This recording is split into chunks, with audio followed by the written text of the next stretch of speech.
Hello hello hello. वैसे तो पता है सबको कि कंपनीज एक्ट बहुत ही बड़ा लॉ है।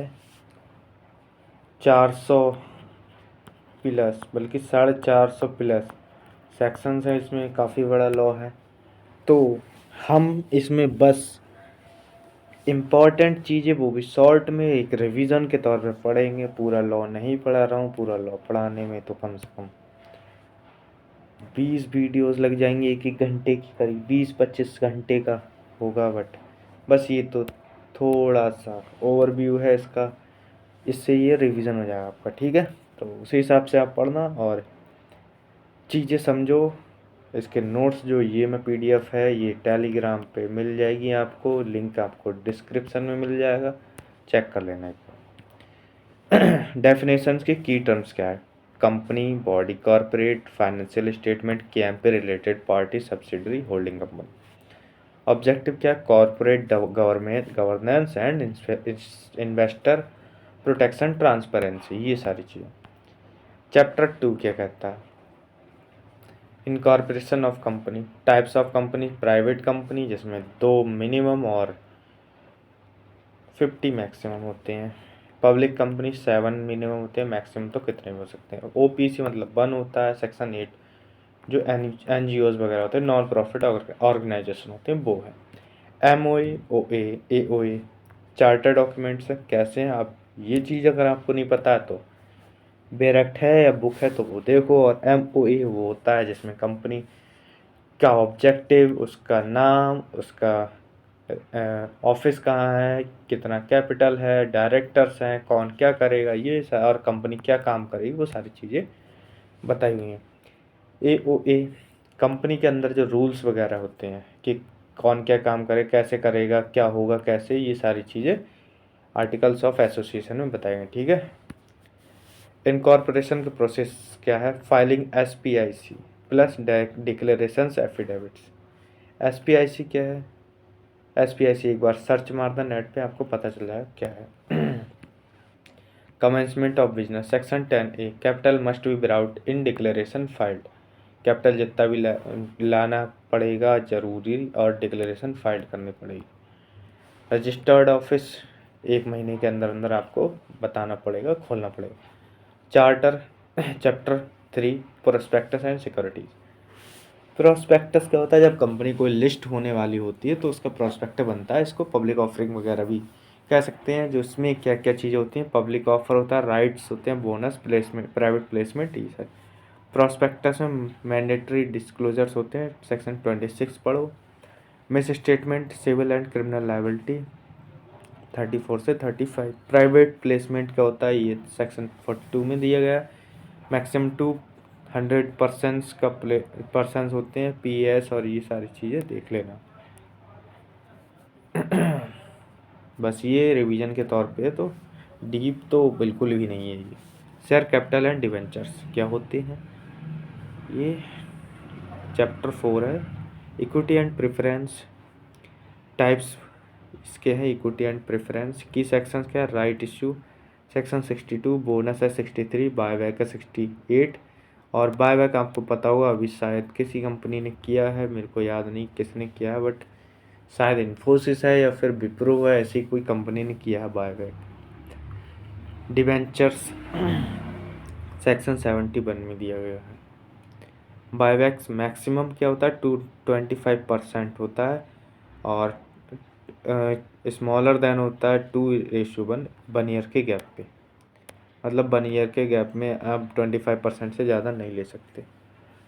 डिपॉजिट्स फ्रॉम पब्लिक रिस्ट्रिक्टेड है, क्योंकि ये कंपनीज हैं बट बैंक नहीं है, इसलिए ये डिपॉजिट नहीं ले सकते। Eligible company require ratings plus deposit insurance, और 20% डिपॉजिट का रिजर्व रखना पड़ेगा। कौन सी कंपनी होती है? जो NBFC होती हैं वो डिपॉजिट लेती हैं। कब? वो भी दूसरे पर्सपेक्टिव में डिपॉजिट बैंक में रखने के लिए नहीं लेती हैं, बैंक की तरह काम करने के लिए नहीं लेती हैं। दूसरा पर्सपेक्टिव होता है जो कि स्कीम्स वगैरह होती हैं इनकी, इंश्योरेंस वगैरह की, बहुत सारी चीज़ों में।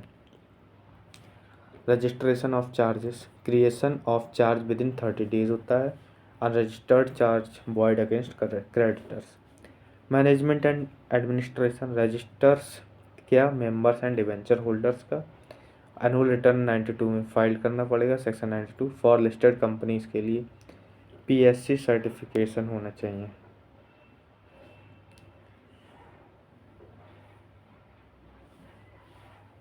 मीटिंग एजीएम 96 में है, सेक्शन 96 एजीएम 100 में है और मिनट्स 118 में है, 118 में है। एजीएम एजीएम होती है, ईजीएम होती है और मिनट्स होते हैं और बाकी बीच में भी होती रहती है मीटिंग्स। चैप्टर 8 क्या है? Dividend declared only from profits reserves. Dividend कहाँ से मिलता है? डिक्लेयर्ड जब होता है जब प्रॉफिट्स या फिर रिजर्व्स होते हैं। अनपेड डिविडेंड क्या? विद इन 7 डेज में अकाउंट में पहुंच जाना चाहिए। Transfer to IEPF after 7 years. Chapter 9 accounts books at registered office consolidated accounts mandatory internal audit for listed plus large companies. Audit and auditors auditor tenure 5 years rotation applicable होती है इसमें।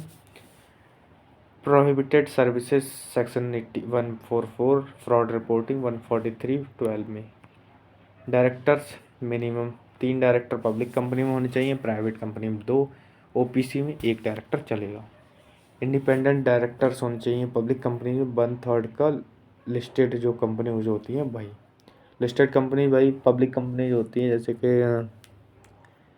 ले लो, रिलायंस हो गई, अडानी हो गई, कोई भी कंपनी ले लो जो लिस्टेड है शेयर मार्केट पे, सारी कंपनी पब्लिक होती है, उसमें 1/3 इंडिपेंडेंट डायरेक्टर्स होते हैं। वुमेन डायरेक्टर मैंडेटरी है भाई। ड्यूटीज़ क्या हैं? Good faith of care diligence, ये सारी चीज़। बोर्ड की meetings and power meeting 4 meetings per year और 120 डेज का गैप, 120 डेज से अपर गैप नहीं होना चाहिए, उससे विद इन 120 डेज में हो जानी चाहिए meeting.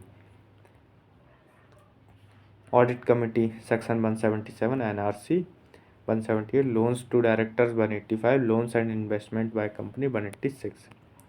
Appointment of KMP MD WTD manager appoints rules. Company secretary mandatory for listed and big companies के लिए।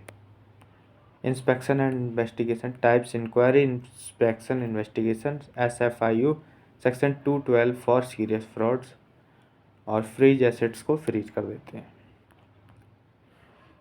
फ्रॉड के लिए हाईएस्ट पनिशमेंट होती है compromise and amalgamations. NCLT approve recover होती है 75%। पहले मस्ट अप्रूव करनी पड़ेगी, सब जो डायरेक्टर्स हैं 75% मेंबर्स वो सब वोट करेंगे तब होगा। फास्ट ट्रैक मर्जर्स अलाउड है इसमें, क्रॉस बॉर्डर मर्जर्स भी अलाउड है। क्रॉस बॉर्डर मर्जर्स वो होते हैं जो कि फॉरेन कंपनीज से होते हैं। Operation and mismanagement application by 100 members और 1/10 वोटिंग पावर। NCLT में रिमूव डायरेक्टर्स रेगुलेट अफेयर्स के लिए।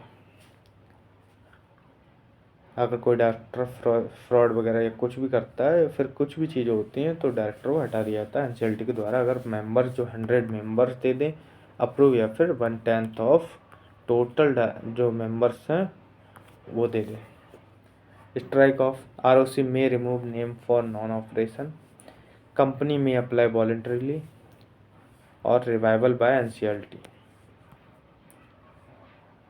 1 मिनट।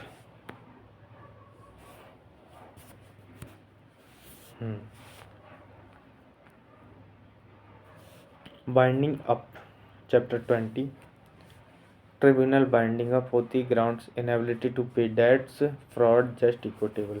कोर्ट से भी होती है, ऐसा नहीं, कोर्ट से भी होती है और खुद से भी कह सकते हैं बाइंडिंग अप करने को, वो भी हो जाती है। या फिर फ्रॉड में या फिर इंटीग्रिटी वगैरह वही सेम चीज़ जो बाकी चीज़ें होती हैं पार्टनरशिप वगैरह में कि कंट्री के फ्रॉड इंटीग्रिटी या फिर सॉवरेनिटी पे हमला है फिर उसके खिलाफ है तो भी हो जाती है, बाइंड अप करा देते हैं। NCLT क्या? NCLT hears mergers operation deposits strike off and winding up के केसेस। अपील कहाँ जाती है? NCLT जाती है, फिर सुप्रीम कोर्ट जाती है। स्पेशल कोर्ट्स क्या है? Fast trial of corporate offences और fast fraud and serious offences handle by special courts. की डेफिनेशन, इसकी डेफिनेशन ये सब याद कर लेना। और देख लेना चैप्टर ये कौन कौन से हैं, तो इनको थोड़ा ध्यान रखना दिमाग में। नोट क्या है ये, पब्लिक ऑफर, ये सारी चीज़ें थोड़े ध्यान रखना, ज़्यादा इन पे फोकस करना। प्रोस्पेक्टस है, गवर्नेंस है, फ्रॉड डायरेक्टर्स ड्यूटीज है, बायबैक है, डिपॉजिट्स मर्जर है, फ्रॉड सेक्शंस आर, ये सारी चीज़ें मोस्टली पूछी जाती हैं एग्जाम में। मिलते हैं नेक्स्ट वीडियो में, तब तक के लिए धन्यवाद।